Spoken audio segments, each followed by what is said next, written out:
Saturday night. What was Saturday night like for you guys? And you're good at waiting around. Yeah, we were hoping to get back on the field, and we felt really good, and we thought it was one of our most complete performances yet. Bar any goals, right? So we thought we'd controlled that game just the way we wanted to go about it. And it's unfortunate that we couldn't get that one finished off because everyone was really energized. Even in the halftime, they knew it was really good and it was just a matter of time. So it is what it is, and unfortunately we'll go back again to fight for another 40 minutes. It looked like actually when you came out in the second half, that was some of your that brief 5 minutes there of the second half was. Yeah, it was just about getting control again of what was good in the first half, right? So we changed up a few little things and tweaked it a little bit, and we're hoping for another great 45 minutes. Unfortunately, we had a really good 5 minutes. And you like the competitiveness that you saw in that? Yeah, listen, it's not all about that, right? It's not just about that, because we should be doing that regardless, right? So how else can we be the difference maker? But that is a big part of our sort of DNA, and not to be nasty and fouls and aggressive, and it's just who we are. It's just the nature of what we've created, and that's our signature, if you so call it, right? So we just wanted to be true to our signature of what this club stands for, and that's I thought the boys did a really good job. And how does Saturday's shortened game affect your approach to Tuesday? There's a lot of trickle down. And there's a couple of moving parts, and we're just gauging to see who did what load and who can bounce back. We know Tim's suspended, so there's a couple of other things to think about. But we've got a competitive group ready to go, and final decisions will be made in due course. Yeah. Bradley, so this is a week that is a little bit different because you're playing the same team twice. Have you experienced that before, either as a player or as a coach? Yeah, I don't know if I've experienced it twice when there's these actions that have just happened this morning, right? So normally a team has bounce back, but a team that's unbeaten at home, how do they bounce back? You know what I'm saying? So for me, it's, there's a couple of things that, we just have to focus on ourselves and make sure that we can take to the party what we know we prepared for. And listen, they rested 6 players on the weekend, 6 at least, what I could count. So they prioritizing a lot of the Open Cup run, and I can see that, right? So regardless of coach and whatever's going on there, but we just need to know that they're going to put out a really good competitive group, and we need to match that and then some. Yeah. And do you look at it as 2 different games with Open Cup and MLS on Saturday, or do you look at it as a whole? How do you approach that? Yeah, listen, the next game you always play is the next game you want to win, right? So for us, it's important about getting a good result. We want to make sure that, I'm sure there's going to be a lot of support coming over and supporting us and traveling with us. So we want to make sure that we stay competitive, and we're going to put out a good group. Like I said, we have a couple of good options now. We had probably the most expensive training session in the MLS history, to fly to Dallas, have a training session, and fly back, 3 days before a match on Tuesday. So, that's how we treated that. So we got the training session load in, and now we recover, and now we start ramping up again. So we can put out, a lot of different groups and show a lot of different hands, and we'll keep that one close to kickoff. With this morning's news of Ezra Henderson's dismissal, does that change anything with your game plan or how you see their team or your team approaching this? No, I mean, listen, it's always a pity and always a shame when coaches get let go, because it's never nice and it's never an easy time for that club to go through, right? So, but what it does do, it puts everyone on edge a little bit and makes everyone a bit sharper, makes everyone a bit more aware, makes everyone a bit more alert. So we've got to expect their best. We've got to make sure they're going to come out flying with whatever lineup they put out there. We know we cannot sit back, and we're not playing, a USL or a USL 1 or whatever. We have to match MLS intensity straight away, and that's going to have to be what we're going to have to bring to the table. And we've been ready for this. I mean, we're still newbies into the Open Cup, the US Open Cup. So for us, this is another part of our journey, and we want to continue this journey and prolong this journey in the Open Cup. And then your approach to the attack, do you see the Open Cup more in isolation, or in the sense of, the 4 false nines he ran against Union Omaha? Or do you see it more along the lines of the Fires and MLS squad and needing to plan for their attack? Yeah, no, I just rang that out there. It sounds nice, 4 false nines, but was it really? I mean, we had 2 9s and 2 10s. So, I mean, it was just the flexibility of it was fun to watch, right? So we can roll out something similar to that. Yeah, we know they've got big, strong center backs, right? So we're going to have to, if we think we're going to be in there for an aerial battle, that's going to be a long day for us, right? So we have to make sure we're strategic of how we go about where to exploit the spaces and where we can identify weapons to get in underneath or behind or on the sides. So yeah, we've done a pretty good scout this morning, and we've showed the boys the game plan, and yeah, we'll be ready for that. Hey Bradley, I know at the moment, if people are thinking about it, it's a bit manufactured, but St. Louis and Chicago have had rivalries in other sports in the past. Do you guys feel that this could be the start of something between teams that are local to each other? Yeah, I think in terms of a rivalry, I mean, you have to have some experience against the team to spark a rivalry, right? There needs to be. So just the 2 towns that might be rivals, yes, I get it, but you have to have 2 teams that really have an emotional experience on the field to really spark a rivalry, right? Something needs to be done off the field in terms of social media or written agendas, or something needs to be sparked for there to become now this rivalry. So, we're just trying to do our jobs, and that's the job of now playing in the Open Cup against another MLS opponent. So we want to be the best versions of ourselves, and where that takes us, and that experience on that day, how it leads to next weekend, only remains to be seen. Would you like to say something derogatory about Chicago? Maybe get the To get spark something going. Yeah. Yeah, no, we're good. I mean, we respect everyone, and we just want to put it out all on the field. And the less talking off the field is better for me. Yeah. Saturday, when you didn't start Kyle and Jared, was that with looking to use them, save them for Tuesday? Yes, there were many factors involving in that, right? So obviously, looking at Kyle, the way it progressed, Tim picks up the 5th yellow card. We know he's suspended. Now Kyle gets to roll it back, right? There's still 4 days to recover, Tuesday through Saturday. So we have no worries. We could have rolled back guys back to back and played 3 games in a week. But again, we've seen it against Union Omaha in the Cup that we can rely on players. We can rely on our roster and to get guys minutes. Yeah, and Jared, we know what Jared brings, whether he starts on the field of play in the starting 11. He's a real contributor in many ways, right? He's a model example of against the ball, and he's getting more creative and attacking finish your final plays. So, Jared's in a good way, and I'm just trying to managing him through all those minutes and all those loads and what we demand of him. So sometimes it's not a bad thing. I know he doesn't like it. I know he's sitting in the room somewhere here. But, sometimes to watch from the side is not a bad reflection, right? It's a good reflection. So now how can I get back to where I'm being great? In general, is the load from the 50 minutes you played Saturday, is that about comparable to a training session? Sure. That's like a match day -3 load for us. Yeah. And just the Tim Parker factor in this, that he is available on Tuesday, but you'll be missing him next Saturday, and how that all works together, and what it means to lose Tim. Yeah, I mean, it means a lot, right? It means a lot, but it also gives opportunities, and opportunities. We've known Lucas is taking his opportunity. We know Josh Yaro's, chomping at the bit for opportunities. So, and Kyle Hiebert's been a role model since day one. So we have good options and good flexibility, which creates problems for me, which is, I embrace those challenges and the coaching staff, and we have, long, hard discussions behind closed doors to see who gets the nod and who's training well, who's playing well, who's showing us that they want that spot. So, yeah, I'm excited about the week. Coach, we've talked about how we're going to go to Chicago on Tuesday and then go on Saturday. Same team maybe we're playing against, but 2 different stadiums, different surfaces with the grass, a little bit different environments. Does that at all go into planning? No, not at all. I mean, it's not a turf environment, right? It's two grass fields, so it's not an AstroTurf or artificial pitch. Yeah, we don't really mind that. That doesn't really play into it. And I'm sure there's going to be some changes. And, with Frank now in charge at the helm, you just don't know what twist he might now throw to the mixer. Now is more than ever a chance to focus on us. And that's all about us. And that's what we've been preaching for the last 2 weeks anyway.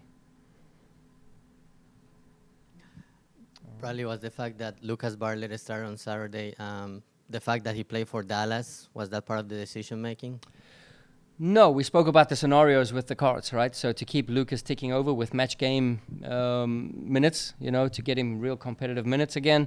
Yeah, I mean, now that it plays out, we know guys are always energized against their old stomping ground, but that was a small factor, I would say. Yeah. You're flying up tomorrow midday to Chicago? Yep. Anything that usually you get in a day in advance, have a time to settle in? Any challenges to flying the day of the game? No, just because of the proximity, it's really close, right? So, I mean, it's a really short flight.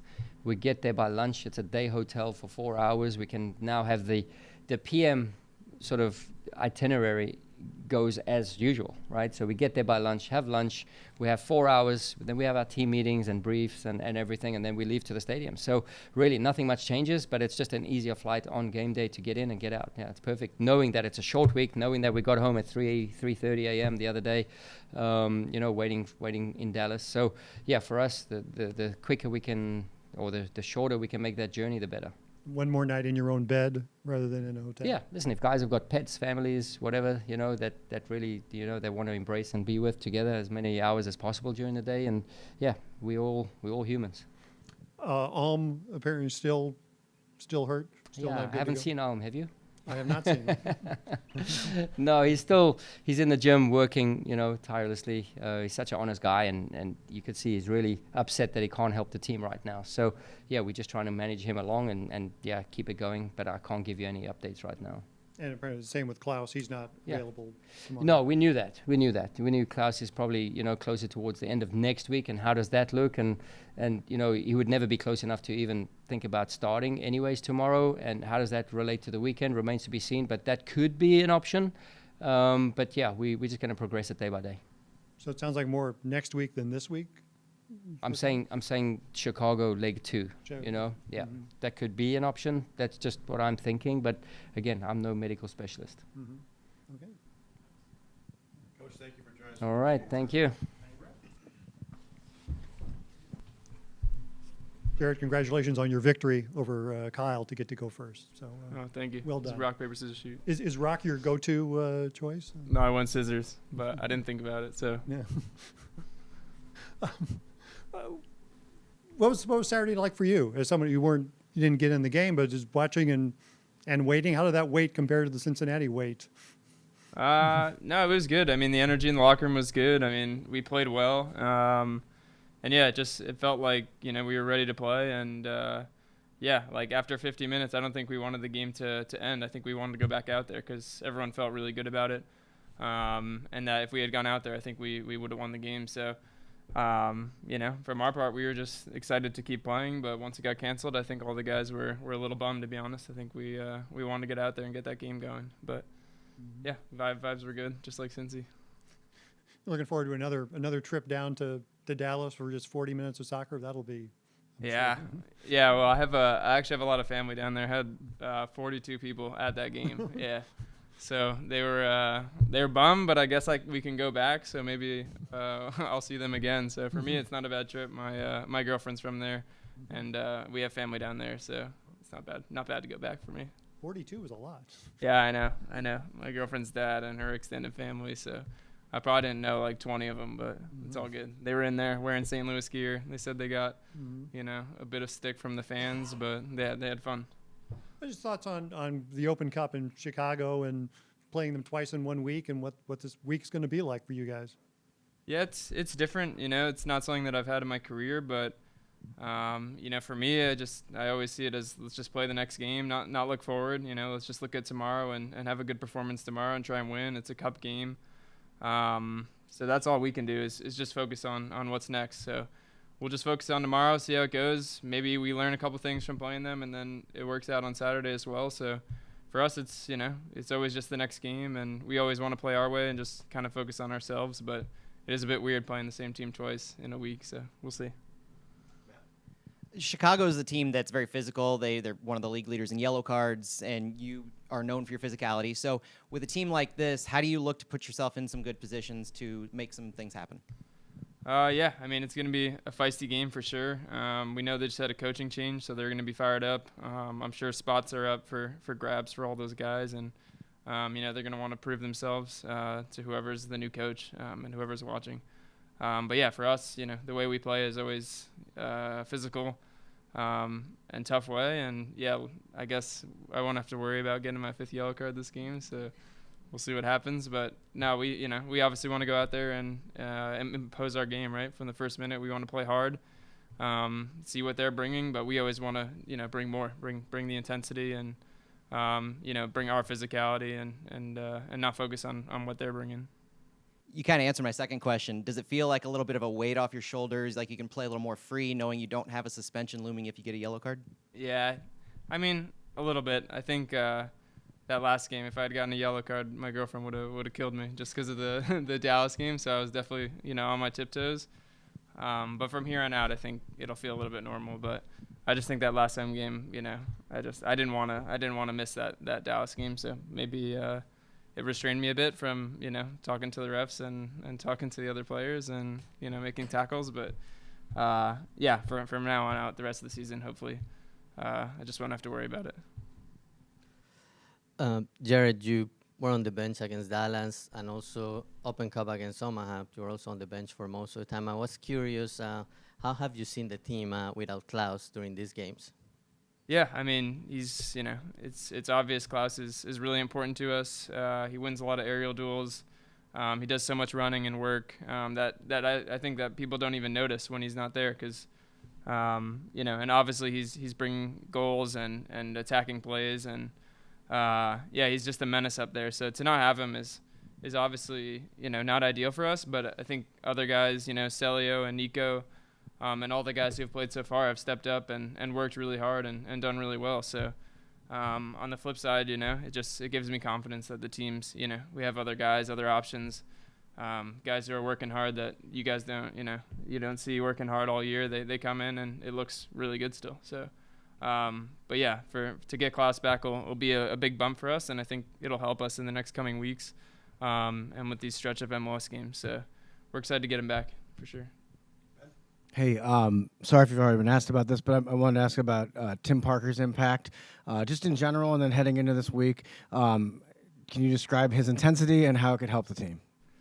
Yeah, I mean, Tim's he's my roommate for every trip. I played with him at Red Bull. He's a funny guy, big presence on the field. He sounds like Batman back there, the way he leads the squad and everything. Yeah, he's been really important to us this year. Big presence at the back and. Yeah, we'll miss him in that Chicago next game for sure. But we have, a lot of good center backs to be honest, and everyone's, we're not concerned about anyone who has to step in. But yeah, we'll definitely miss Tim, just like with Klaus. But like I said, all season guys have stepped up, and yeah, we'll get on with it on Saturday. Jared, thank you for joining us. Appreciate your time. Thanks, guys. Kyle, what was it like for you on Saturday? You're very seldom that it's a case like that where you're sitting on the bench and not in the lineup. Yeah, I mean, it was a unique perspective, but it was a really great game for the whole group. So it was fun just getting a chance to, be in a different role and support my teammates, and thought they looked really good for 50 minutes. What's it going to be like? So now having sat out a game, is it really looking forward to tomorrow night in Chicago? Yeah, 100%. Yeah, it kind of gets me going again. What do you expect to see? Because who knows? It's kind of in a case now, like who knows what to expect? You don't kind of know what their roster might be. They got a new coach, so you don't know. There's a lot of uncertainty going into tomorrow. I would say there's pretty certain they're going to field a strong lineup, and so we're ready for that, and we're preparing for that. And yeah, they're an MLS team, we're an MLS team, so it's going to be a dogfight there Tuesday night. What did you do during the break, during the long delay in Dallas this time? You probably didn't have the chessboard. No chess this time, but we actually re-watched the game like as it was happening. So, and then someone has a good play and they say, hey, do you mind rewinding that a little bit? So I think one of Indy's, there was one, he gets it, pops on his left foot and just a grass cutter along the floor to Edu. We probably watched that like 10 times, just kept hitting rewind, and he was getting pretty fired up. So brought a lot of life to the locker room. Did Indy have the remote at that point? Or no, but he was just ordering our video guy, like, rewind. I was kind of urging him along to do the same thing, too. A couple quick questions. One, can you describe just the back line in this game tomorrow? what do you hope to do? What do you hope to impress, I suppose, and implement on the other team? Yeah, I mean they'll play balls into their strikers. They've got regardless of who plays, they have good hold up play, and so can we step in front? Can we be good forward defending, and can we win our duels and set the tone for the whole team? And this is probably a stretch, so I'm admitting it before I ask it.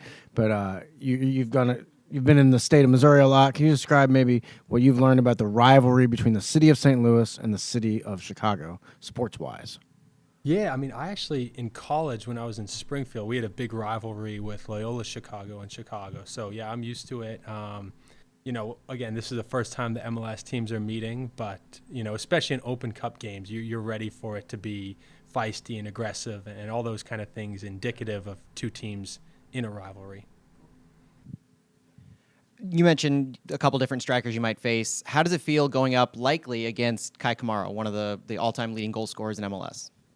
Yeah, I mean, he's getting on in age, but he's a physical presence. He commands attention, on the ball, off the ball, really good in the air, and so it's going to be a challenge, but a good one. I'm looking forward to it.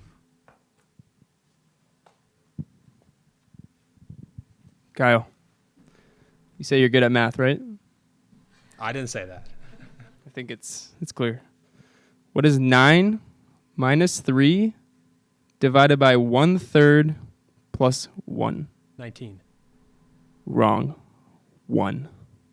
Divided by 1/3. That's what it says on here.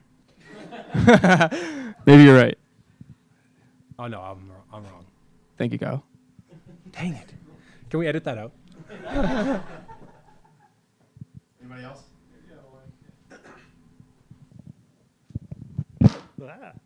You're probably used to it from college where you would bus or travel to a game on the day of the game, but it's going to be different as a pro traveling Tuesday to a game Tuesday night?